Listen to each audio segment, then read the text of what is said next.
దేవుని ప్రేమ వార్తను మీ దగ్గర తీసుకొని వచ్చుంటున్నాం. సర్వలోకమును సృష్టించిన దేవుడు, మానవులందరినీ ప్రేమించిన దేవుడు, మానవుల కొరకే చేసిన కార్యాన్ని తెలుపడానికి వచ్చినాం. భూమిని ఆకాశము సృష్టించిన దేవుడు, నిన్ను నన్ను సృష్టించిన దేవుడు మనందరినీ ప్రేమిస్తుంటున్నాడు. అయితే మనల్ని సృష్టించిన దేవుణ్ణి మనం విడిచిపెట్టి దూరం పోయినామని దైవగ్రంథం రాస్తుంది. ఏ భేదం లేదు, అందరూ పాపము చేసి దేవుడు అనుగ్రహించమని పొందలేకపోతున్నాం. పాపలమైన మనము దేవుని దూరమై నిత్యనాశనానికి నరకానికి వెళ్తున్నాం. దేవుడు మనల్ని ప్రేమించి నాశనం కాని రాజ్యం, స్వర్గ రాజ్యాన్ని మనకు సిద్ధం చేసినారు. ఆ రాజ్యంలో పాపం లేదు. మనలో పాపం ఉంటే మోక్ష రాజ్యానికి మనం చేరలేదు. అయితే మన పాపం ఏ రీతిగా పరిహారం అవుతుంది?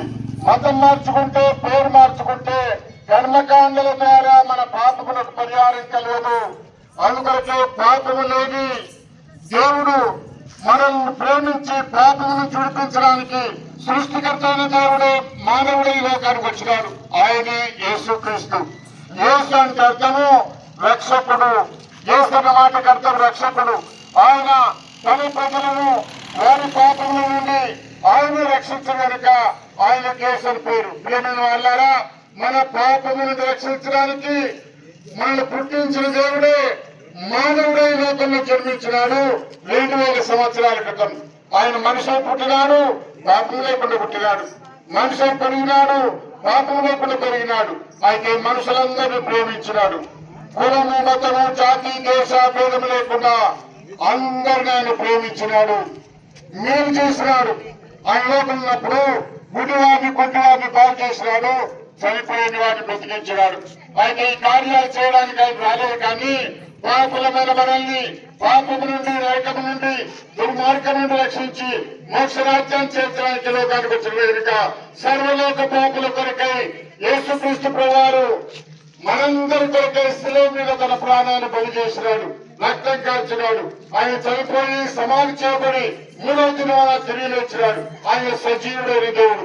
ఆయన ఆహ్వానిస్తున్నాడు.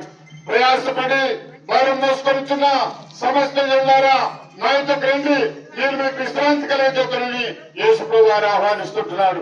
యేసు ప్రభులో పాప క్షమాపణ, ఆత్మశాంతి, మోక్ష రాజ్యము, నరక శిక్ష విడుదల.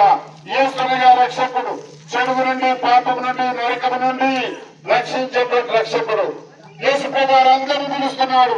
ప్రయాసపడి భారం మోసుకొనిచున్న సమస్త జనులారా, నా యొద్దకు రండి, నేను మీకు విశ్రాంతి కలిగించుతానని యేసు ప్రభు వారు ఆహ్వానిస్తుంటున్నాడు. అయ్యారమ్మలారా, ప్రభు అయిన యేసుక్రీస్తును విశ్వాసం ఉంచండి. అప్పుడు మీరును, మీకు వారును రక్షణ, మోక్ష భాగ్యాన్ని పొందుతారు. ఈ విషయం ఎక్కువ తెలుసుకోవడానికి కొరకై మా దగ్గర పత్రికలు, పుస్తకాలు, దేవ గ్రంథంలో దేవుని భాగాలు ఉన్నాయి. తీసుకునండి, చదవండి, ఆత్మీయులను మీరు పొందండి. దేవుడు మిమ్మల్ని దీవించడు గాక.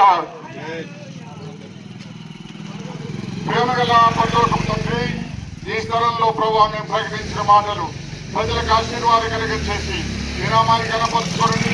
ఈ గ్రామాన్ని